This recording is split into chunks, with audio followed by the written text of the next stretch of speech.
பொங்கல் பரிசு தொகுப்புடன் ரூபாய் 5,000 ரொக்கம் வழங்கப்படுமா என்ற கேள்விக்கு கைத்தறி மற்றும் துணிநூல் துறை அமைச்சர் காந்தி பதிலளித்துள்ளார். மேலும் பொங்கல் தொகுப்பு தயாராக உள்ளது என்றும் முதலமைச்சர் அறிவித்தவுடன் வழங்கப்படும் என்றும் அமைச்சர் அறிவித்துள்ளார்.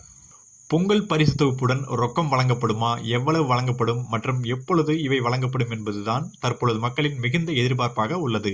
இந்த ஆண்டு பொங்கல் பண்டிகைக்கு ரொக்கம் வழங்கப்படாமல் இருந்தது விமர்சனங்களை எழுப்பியது. அதிமுக ஆட்சியில் கடந்த 2021ஆம் ஆண்டு பொங்கல் பரிசு தொகுப்புடன் ரூபாய் 2,500 கொடுக்கப்பட்டது. அதுவே இதுவரை கொடுக்கப்பட்ட அதிகபட்ச ரொக்கமாகும். இதைத் தொடர்ந்து திமுக ஆட்சியில் பொங்கல் தொகுப்புடன் ரூபாய் 1,000 ரொக்கம் வழங்கப்பட்டது. இந்நிலையில் அடுத்த ஆண்டு சட்டசபை தேர்தல் நடைபெற உள்ளதால் இதுவரை வழங்காத ரொக்கம் தர ஏற்பாடுகள் செய்யப்பட்டது. அனைத்து ரேஷன் அட்டைதாரர்களுக்கு ரூபாய் 5,000 வழங்க மூத்த அமைச்சர்கள் அதிகாரிகளை வலியுறுத்தியுள்ளதாக கூறப்படுகிறது. ஆனால் மகளிர் உரிமை தொகை மாதம் வழங்குவதால் நிதி நெருக்கடி சிக்கல் ஏற்பட்டுள்ளது. இதன் காரணமாக அனைத்து ரேஷன் அட்டைதாரர்களுக்கும் பொங்கல் தொகுப்புடன் ரூபாய் 3,000 ரொக்கம் வழங்க வாய்ப்புள்ளதாக தகவல்கள் வெளியாகியுள்ளன. பொங்கல் தொகுப்பில் பச்சரிசி, சர்க்கரையுடன் முழு கரும்பும் வழங்கப்படும் என எதிர்பார்க்கப்படுகிறது.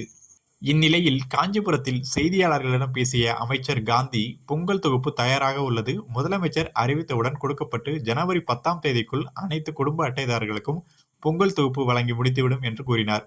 மேலும் பொங்கல் பரிசு தொகை ரூபாய் 5,000 வழங்கப்படுமா என கேட்ட கேள்விக்கு அதெல்லாம் பிறகுதான் என மழுப்பலாக பதிலளித்தார்.